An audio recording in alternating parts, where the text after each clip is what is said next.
নমস্কার, welcome to my channel. তো আজ ছিল একাদশী। একাদশীর দিনে আমি সারাদিন কি করলাম সেটাই আপনাদের সাথে শেয়ার করব।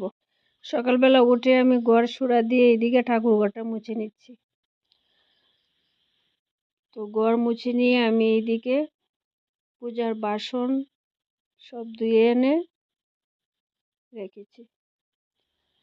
তারপর আমি স্নান করে এদিকে তুলসী গাছ স্নান করিয়ে নিচ্ছি।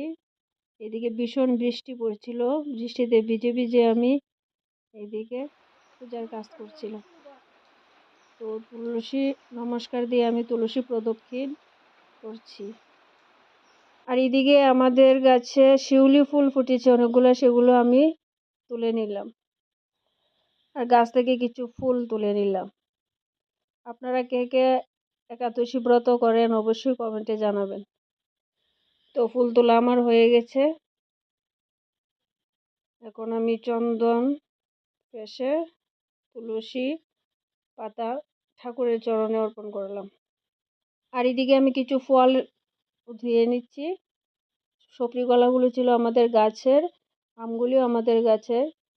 আমগুলি খুব মিষ্টি, কিন্তু একটাতেও পোকা নেই। এদিকে আমার আসনের সব ঠাকুর কাছে ফুল দুব্বা দেওয়া হয়ে গেছে। আমার ঠাকুর সবাই দর্শন করুন।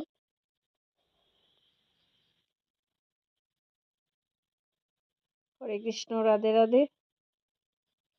তো আমার এদিকে বুক সাজানো হয়ে গেছে। আমি এখন প্রণাম সেরে নেব। মন থেকে বিশ্বাস নিয়ে ঠাকুরকে ডাকলে ঠাকুর অবশ্যই সাড়া দেয়। ঠাকুর পূজার মধ্যে আলাদা মনের মধ্যে একটা শান্তি আসে। তো এখানে আমি পূজা সেরে নিয়ে কিছুক্ষণ গীতা পাঠ করে নিয়েছিলাম।